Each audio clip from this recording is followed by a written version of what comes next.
Yo, peace, diehards, man. This is the DiehardKnicks halftime report. Yo, excuse my disheveledness, man. I'm like locked in the room. I literally woke up right at game time, so I got a chance to watch the whole first half. But I got a little bit of bass in the voice and stuff like that. Trying to get myself together here, man. But yo, this is DiehardKnicks podcast at the half. We played against the Cleveland Cavaliers, and we're just gonna talk about it, man. It's DiehardKnicks podcast. Let's get busy.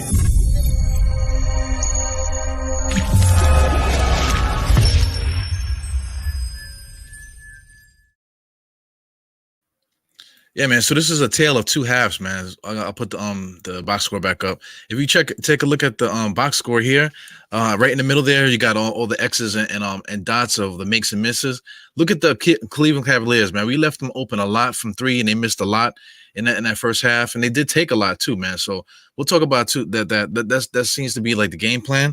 The Knicks are kind of just letting everyone do what they do, and that's been the game plan. Andre Drummond had a decent first half. Let me get myself together. Uh, Let me pull this over here. Andre Drummond had a decent first half, but as far as the head to head, Cleveland Cavaliers they had more field goal attempted. Knicks defense early on was pretty good. Free throws are pretty even. Made free throws. Free throws attempts about even. 3-point shots made. The Knicks made more. Attempts is about the same. Turnovers by defense. Cleveland Cavaliers was kicking our ass with the points over turnovers, man, because we were just getting a little bit lazy with them. And also too, I feel like the Cleveland Cavaliers fell asleep on us. In the beginning, we kind of shell shocked them. I'll talk about that as time goes on. But on fast break points, 14-10. Offensive rebounds, we've been getting killed inside, man. It seems like Mitchell Robinson is being overwhelmed by most people inside since the beginning of the season, trying to stay out of foul trouble, just kind of letting guys do what they want inside, which is not good, man. Defensive rebounds, surprisingly, we got more than them, So outside of that, it's been pretty good. Everything else is pretty even. But yeah, man, like I said, I'm trying to get myself together, man. It's been a rough evening, man. But surprise, surprise, man. Today I got a guest.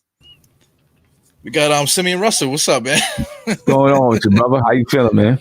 I'm chilling, man. Like I said, I literally just woke up as soon as the game started, man. So I got a lot of physical issues going on here, man. Okay. So hey, I get the rest, man. Yeah, man. So what do you think about MVP Randall, man? Randall's been killing for us this year. He's been killing. You seen towards the end of the half, though, he had a couple of last year issues turning the ball over at the end of the half when he got double teamed. So you can still see that he needs to learn. He hasn't gotten double teamed much this season. You can see that he still needs to learn how to get that ball out of his hands a little bit quicker when that double team is coming. Yeah, but he's totally been dominating them inside, man. What was his halftime points? He had 18, 8, and 8, something like that. Yeah, 18, 8, and 8, man. The guy's like, that's an MVP number right there. Yeah, that's a stark contrast, man. From juice, man. Yeah, Magic Johnson. I mean, it's a stark contrast from the beginning of the year. We all were talking about trading him, the spin move and this, that, and the other. But I mean, the guy, he's literally been the engine, running his team. Yeah. As a matter of fact, you can see when he went out the game, it took a little while for the team to, kind of get back in rhythm when he got back in the game, with him doing some things because, he's been that engine. He's been the engine to just keep things moving. You know what I'm saying? Yeah. So I mean, the tale of this game too, man. You could look at who got injured. We have a big injury list, man. Basically, half of our rotation is hurt. Alex Burke was missed tonight, man. I feel like if Alex Burke was in the game today, we probably would be smacking these guys right now. Yeah. We're missing that. That third score. I don't know what RJ has right now at the half. What's he have? 7, 8 points at the half right now? RJ Barrett. Yeah, he came on towards the end of that second quarter. But he's got to get more consistent too, man, because we're gonna definitely need those scoring from him. Surprisingly, right. Reggie Bullock was the second leading scorer for the second half. Right, and that's what you need. You got to have somebody that's definitely going to step up and score some buckets. I'm glad Reggie Bullock's been able to do it. I mean, because it looks like Alec Burks is going to continue to be that third scorer for the Knicks. From the way things look now. We'll see, when he gets back, how things go when he gets back. But so far, I mean, just from the way that they use him, it seems likely that he'll be that third scorer. When he's out, someone's got to step up. I was hoping Kevin Knox could step up a little bit. Nah, not really.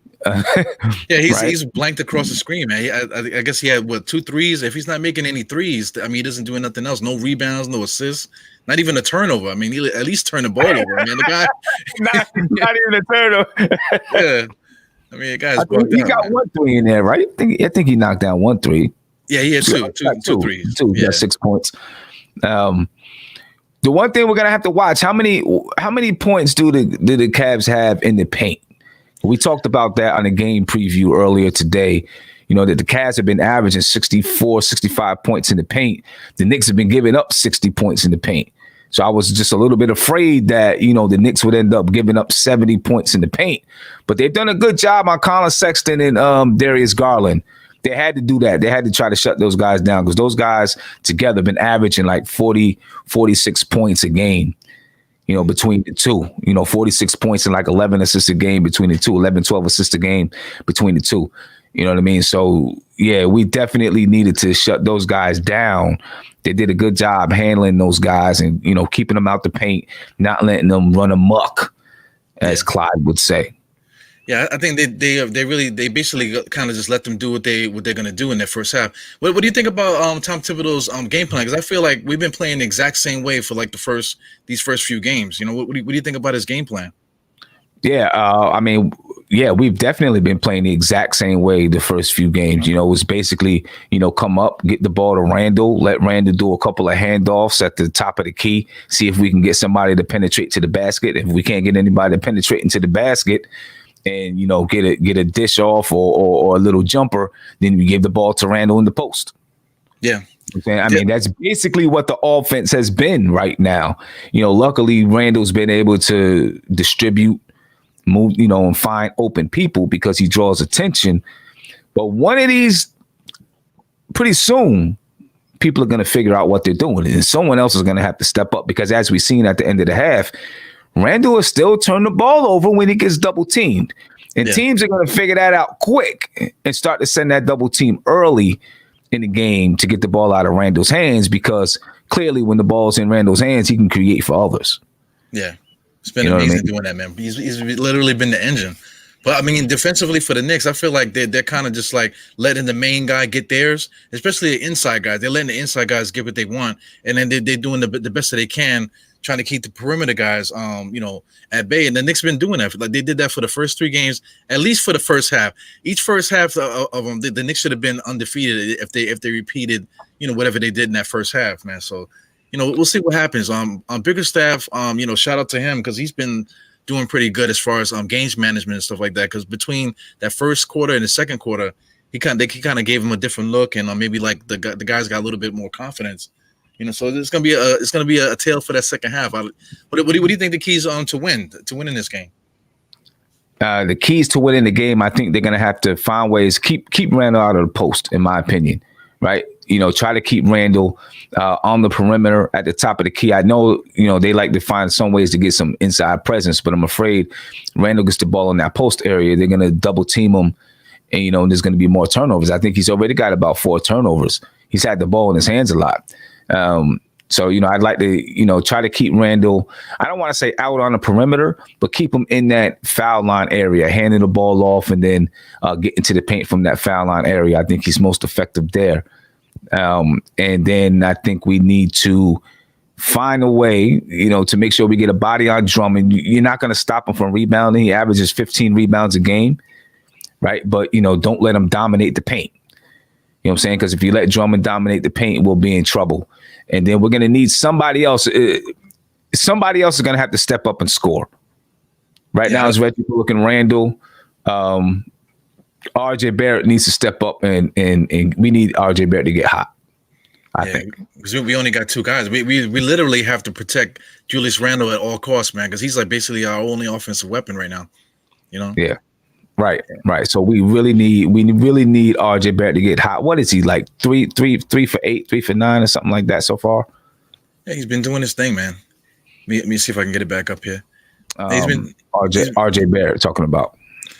Well, RJ Barrett is 2 for 9 right now, 0 for 2 from 3.